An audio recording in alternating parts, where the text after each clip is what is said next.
Good morning and welcome to Plus One English class, my dear students. Today we shall start discussing the chapter The Ailing Planet, the Green Movement's Role of the book Hornbill. तो चलिए शुरू करते हैं। जैसा कि chapter का title ही clear करता है कि एलिंग प्लैनेट कहा गया है। एलिंग बीमार, बीमार है प्लैनेट। किसकी बात हो रही है? ये बात हो रही है धरती की, बीमार धरती की। द ग्रीन मूवमेंट्स रोल, बीमार का मतलब क्या हुआ? प्रदूषण से और मानव निर्मित आपदाओं से जो धरती जूझ रही है, इसलिए उसे कहा गया है बीमार ग्रह। द ग्रीन मूवमेंट्स रोल, और उसमें ग्रीन मूवमेंट का, हरित क्रांति का क्या भूमिका रही है एलिंग प्लैनेट को ठीक करने के लिए, उस पर है ये आर्टिकल। और इसको लिखा है नानी पालखीवाला ने, जो एक भारतीय ज्यूरिस्ट हैं। ज्यूरिस्ट मीन्स न्यायविद हैं, और इसके साथ साथ इकोनॉमिस्ट भी हैं, वो अर्थशास्त्री भी हैं। उनका जन्म बॉम्बे में हुआ था, मुंबई में, जनवरी 1920 में, और दिसंबर 2002 में वो इस दुनिया में नहीं रहे। और एक वकील के तौर पर भी उन्होंने फंडामेंटल राइट्स, मौलिक अधिकारों जैसे बड़े सेंसिटिव मुद्दों पर लोगों के लिए फ़ाइट लड़ी है न्यायालय में भी। और उसी तरह से उनकी सोच है इस धरती के लिए भी और धरती के संरक्षण के लिए भी। तो चलिए शुरू करते हैं। द फॉलोइंग आर्टिकल, ये जो निम्नलिखित लेख है, वॉज रिटन बाय नानी पालखीवाला, इसे लिखा है नानी पालखीवाला ने, and published in Indian express कहते, और द इंडियन एक्सप्रेस नाम की जो अखबार है उसमें वो छपा था ऑन 24 नवंबर 1994, 24 नवंबर 1994 को। The issues that he raised कहते, मुद्दे जो नानी पालखीवाला ने उठाए हैं, रिगार्डिंग द डिक्लाइनिंग, डिक्लाइन करना होता है गिरती हुई, गिरावट आना, health of earth continue to have relevance कहते, इस धरती की गिरती हुई स्वास्थ्य के बारे में जो मुद्दे नानी पालखीवाला ने उठाए हैं वो आज भी महत्वपूर्ण है, आज भी उनका महत्व है। One can not recall, recall करना होता है याद करना, चिंतन करना, any movement in the world history which has gripped, grip करना होता है पकड़ना, द इमेजिनेशन, इमेजिनेशन कल्पना, ऑफ एंटायर, एंटायर संपूर्ण, ह्यूमन मनुष्य, रेस जाति, so completely and so rapidly, rapidly तीव्रता से, तेजी से, as the green movement, green movement हरित क्रांति, which started nearly 25 years ago. Nani Palkhivala शुरू करते हैं कहना, कहते मानव इतिहास में कोई भी इस तरह की चीज़ याद नहीं आती है, इस तरह की क्रांति याद नहीं आती है जिसने संपूर्ण मानव जाति की इमेजिनेशन को, कल्पना को इतने पूरी तरह से और इतनी तेज़ी से अपनी पकड़ में लिया हो, जितने कि 25 साल पहले ये जो हरित क्रांति शुरू हुई उसने लिया। बोलने का क्या मतलब है कि आज तक मानव जाति के ऊपर बाकी किसी भी आंदोलन का इतना प्रभाव नहीं पड़ा जितना कि हरित क्रांति का प्रभाव पड़ा है। इन 1972, 1972 में the world's first nation wide, nation wide पूरे राष्ट्र में, green party was founded, found करना, नींव रखना, इन न्यूजीलैंड कहते 1972 में विश्व की सबसे पहली ग्रीन पार्टी, हरित दल का की नींव रखी गई न्यूजीलैंड में, जो पूरे विश्व, पूरे राष्ट्र में थी वो पार्टी। सिंस देन, तब से लेकर के the movement has not looked back, इस आंदोलन ने पीछे मुड़ करके नहीं देखा है। We have shifted one hopes irrevocably, irrevocably अटलता से, निश्चय से, फ्रॉम द मैकेनिस्टिक, मैकेनिस्टिक हुआ यांत्रिक, view to a holistic, holistic संपूर्ण, एंड इकोलॉजिकल, इकोलॉजिकल पारिस्थितिक, पारिस्थितिक मतलब हमारे इर्द गिर्द जितने, जहाँ पर भी हम उपस्थित हैं वहाँ की जलवायु, जीव जंतु, पेड़ पौधे, सब कुछ इकोलॉजी में आते हैं।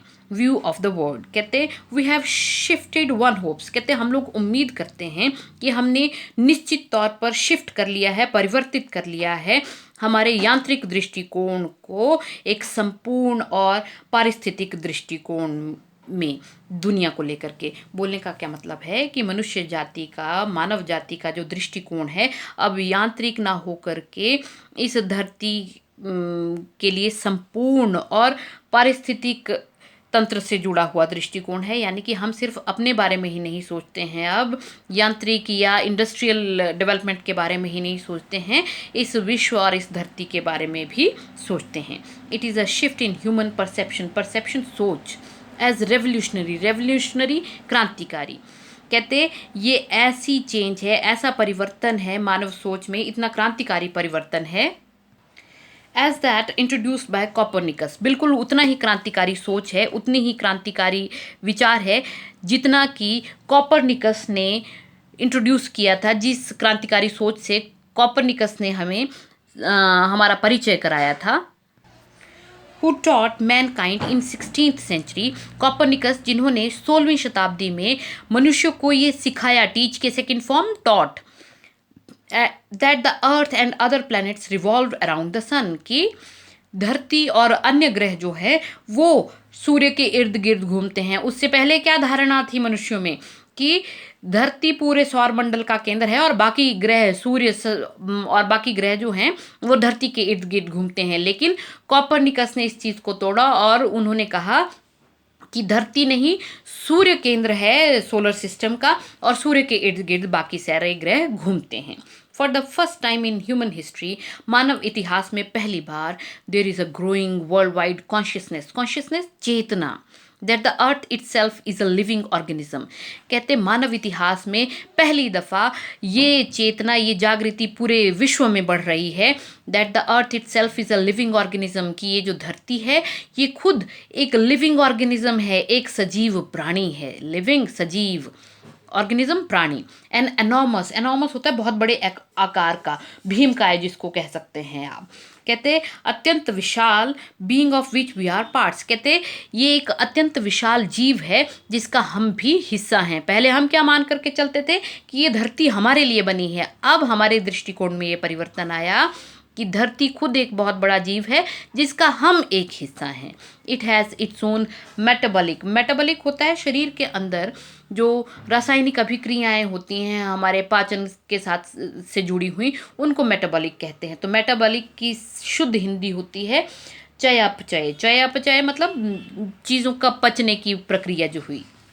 नीड्स एंड वाइटल महत्वपूर्ण, प्रोसेसेस प्रक्रियाएं, which need to be respected and preserve करना, संरक्षित करना। It has its own metabolic needs. कहते हैं इस धरती की अपनी चयापचय करने की आवश्यकताएं हैं। दैट मीन्स इसको चलाए रखने के लिए, इसके शरीर को निरंतर गतिमान रखने के लिए, परिवर्तनशील रखने के लिए, प्रगतिशील रखने के लिए इस धरती की अपनी आवश्यकताएं हैं और महत्वपूर्ण प्रोसेसेस हैं, प्रक्रियाएं हैं जिनका हमें सम्मान करना होगा। एंड प्रिजर्व करना, संरक्षण करना, और जिनका हमें संरक्षण करना होगा। The earth's vital science reveal दर्शाना, अ पेशेंट इन डिक्लाइन हम पहले भी कर चुके, डिक्लाइन गिरता हुआ। हेल्थ, कहते धरती के जो महत्वपूर्ण संकेत हैं वो यही हैं, भाई धरती एक ऐसा पेशेंट, ऐसा मरीज हो चुका है जिसकी हेल्थ, जिसका स्वास्थ्य लगातार गिर रहा है। वी हैव बिगिन की second form, to realise how our ethical नैतिक ऑब्लिगेशंस, जिम्मेदारियाँ, कर्तव्य, to be good stewards of a planet and responsible trustees to the legacy to future generations. Stewards का अर्थ हुआ प्रबंधक, कार्य करने वाला, कारिंदा। ट्रस्टीज का मतलब हुआ अभिभावक या संरक्षक। लिगेसी धरोहर, टू फ्यूचर जनरेशंस पीढ़ियाँ। अब क्या कहा है, कहते हम लोगों ने ये महसूस करना शुरू कर दिया है कि हमारी एथिकल ऑब्लिगेशन है, हमारी नैतिक जिम्मेदारी है कि हम इस ग्रह के अच्छे प्रबंधक बने और जिम्मेदार संरक्षक बने, ताकि हम आने वाली पीढ़ियों के लिए जो धरोहर है धरती रूपी, इसे हम सहेज करके रख सके। दैट मीन्स अब हमने महसूस करना शुरू कर दिया है कि आने वाली पीढ़ियों के लिए अगर हमें इस धरोहर को बचाना है तो हमें इसके जिम्मेदार संरक्षक बनना होगा, जिम्मेदार प्रबंधक बनना होगा। द कंसेप्ट विचार ऑफ सस्टेनेबल, ये एक नई टर्म है और बहुत महत्वपूर्ण टर्म है। सस्टेनेबल होता है चिरस्थायी मतलब लंबे समय तक चलने वाली। Development was popularized in 1987 by the World Commission Ayog on Environment and Development. कहते 1987 में विश्व का जो आयोग था पर्यावरण और विकास पर, उसने एक विचार दिया जिसको नाम दिया गया सस्टेनेबल डेवलपमेंट, चिरस्थायी प्रगति, चिरस्थायी विकास। इन इट्स रिपोर्ट कहते इस कमीशन ने इस आयोग ने अपनी रिपोर्ट में इट डिफाइन करना होता है परिभाषित करना, परिभाषा देना, द आइडिया एज डेवलपमेंट। कहते उन्होंने सस्टेनेबल डेवलपमेंट, चिरस्थायी प्रगति की परिभाषा देते हुए क्या कहा, डेवलपमेंट ऐसा विकास, ऐसी प्रगति that meets the needs of the present. कहते ऐसा विकास जिसमें वर्तमान की ज़रूरतों को तो पूरा किया जाए विदाउट कंप्रोमाइजिंग द एबिलिटी क्षमता of future generations to meet their needs. कहते ऐसा विकास, ऐसी प्रगति जिससे वर्तमान ज़रूरतों को पूरा किया जाए, लेकिन आने वाली पीढ़ियों की, भविष्य में जो पीढ़ियां आने वाली हैं उनकी ज़रूरतों को पूरा करने की क्षमता से भी कोई समझौता ना किया जाए। मतलब हमें सिर्फ अपनी ही ज़रूरत पूरी नहीं करनी है, प्रकृति को इस तरह से संरक्षित करना है कि आने वाली पीढ़ियों की भी ज़रूरतें प्रकृति से पूरा हो पाएँ। दैट इज़ अर्थात विदाउट स्ट्रिपिंग, स्ट्रिप करना होता है वंचित करना, छीन लेना। The natural word of resources संसाधन future generations would need.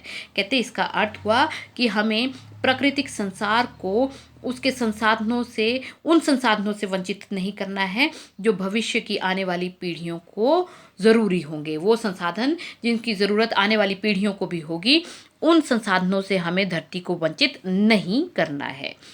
In the zoo at Lusaka, Zambia. कहते जाम्बिया के लुसाका में एक जू है। देयर इज़ अ केज, जिसमें एक पिंजरा है। वेयर द नोटिस रीड्स, और पिंजरे के बाहर क्या है, एक नोटिस है जिसमें क्या लिखा है, the world's most dangerous animal. क्या लिखा है कि इस पिंजरे के अंदर क्या है, दुनिया का सबसे खतरनाक जीव। इनसाइड द केज, पिंजरे के अंदर, there is no animal but a mirror.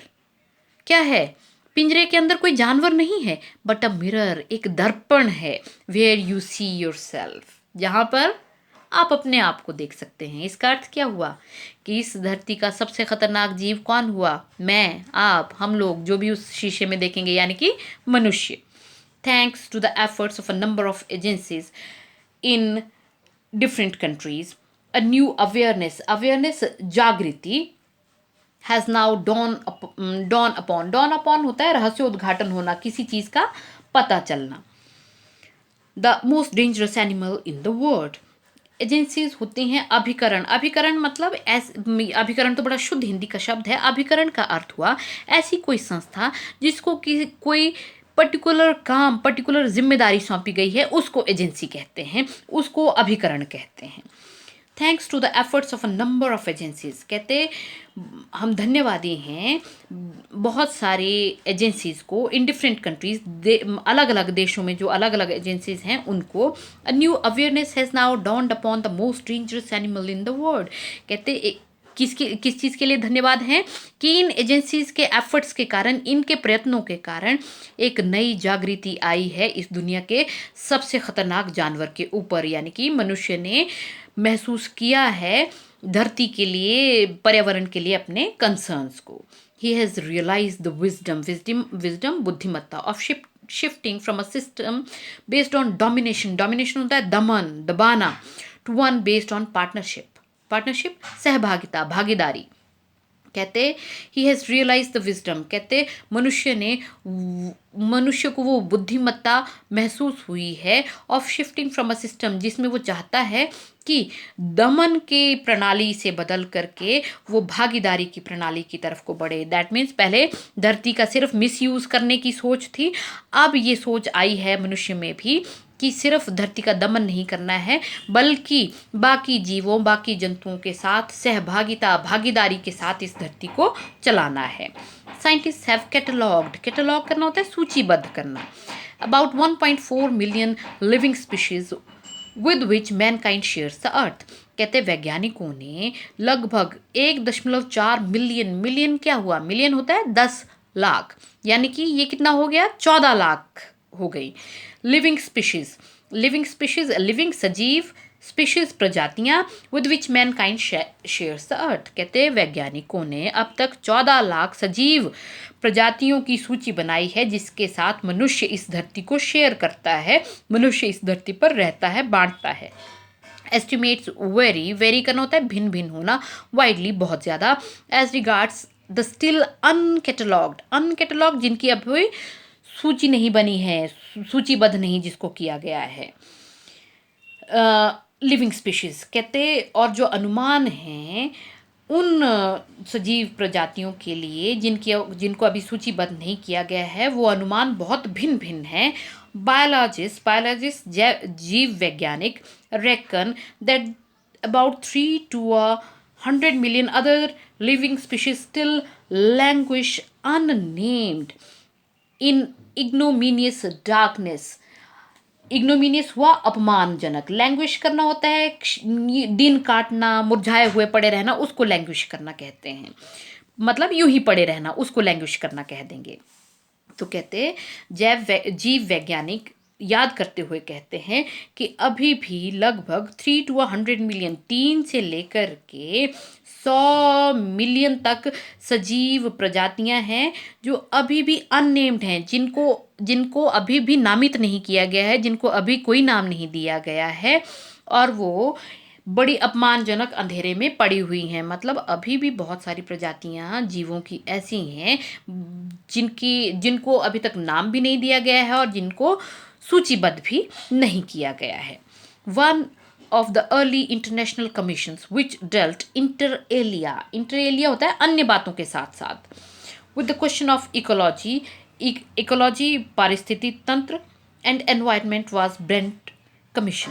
कहते one of the early international commissions, कहते शुरुआती तौर पर जो अंतर्राष्ट्रीय आयोग स्थापित किए गए उन्हीं में से एक आयोग है जिसने इकोलॉजी, पारिस्थितिक तंत्र और पर्यावरण के को भी अन्य चीज़ों के साथ साथ डील किया है, जिस कमीशन का नाम है Brent commission, which had a distinguished विख्यात Indian as one of its members, जिसमें एक बड़े प्रसिद्ध भारतीय भी थे सदस्य के तौर पर, मिस्टर एल के झा। उन भारतीय का नाम है mister L K Jha.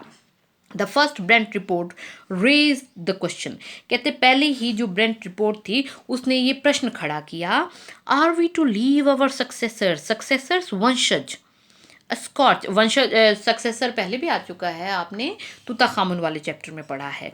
Scotch होता है झुलसा हुआ, सूखा हुआ, प्लेनेट ऑफ एडवांसिंग बढ़ते हुए, डेजर्ट्स मरुस्थल, इम्पावरिश्ड ये पावर्टी से बना है, पावर्टी होता है गरीबी, और इम्पावरिश करना होता है गरीब बनाना, साधन विहीन कर देना, लैंडस्केप्स एंड एलिंग एनवायरनमेंट।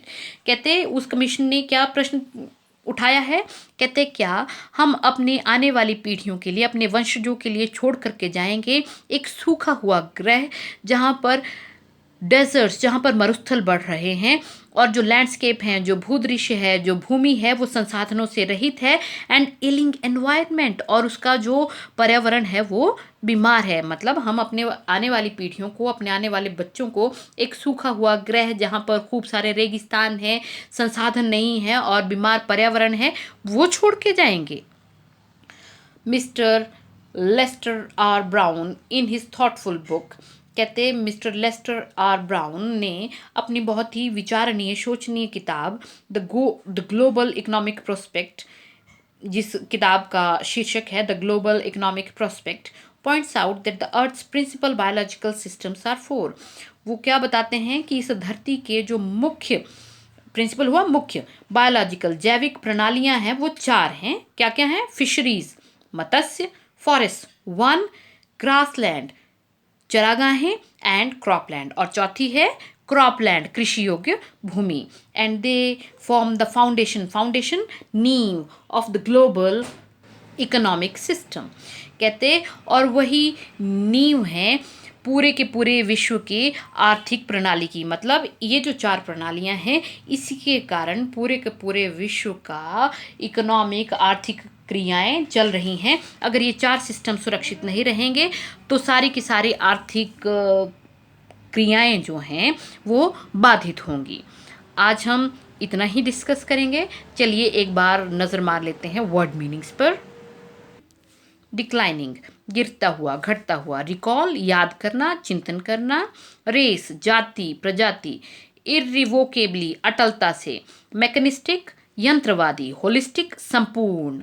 इकोलॉजिकल, पारिस्थितिक। परसेप्शन, अनुभव, समझना, सोच। रिवॉल्ट, घूमना, विचार करना। कॉन्शियसनेस, चेतना, जानकारी, बोध। एनॉमस, अत्यंत या विशाल। मेटाबॉलिक, चयापचय। प्रिजर्व, संरक्षण करना। एथिकल, नैतिक। ऑब्लिगेशंस, जिम्मेदारियां। कर्तव्य। स्टीवर्ड्स, प्रबंधक। ट्रस्टी, अभिभावक या संरक्षक। सस्टेनेबल, चिरस्थायी या लंबे समय तक चलने वाला। डिफाइन, परिभाषित करना। कंप्राइज, सम्मिलित होना, मिलाना। स्ट्रिप, वंचित करना, छीन लेना। एजेंसी, अभिकरण। कैटलॉग, सूची, तालिका। लैंग्विश, मुरझाना, क्षीण होना, समय काटना। इग्नोमिनियस, अपमानजनक। इंटर एलिया, अन्य बातों के साथ। डिस्टिंग्विश्ड, प्रसिद्ध, असाधारण। स्कॉर्च, झुलस जाना, सूख जाना। इम्पावरिश्ड, साधनहीन या गरीब बनाना। आई होप आप लोगों को समझ आया होगा। Thank you very much.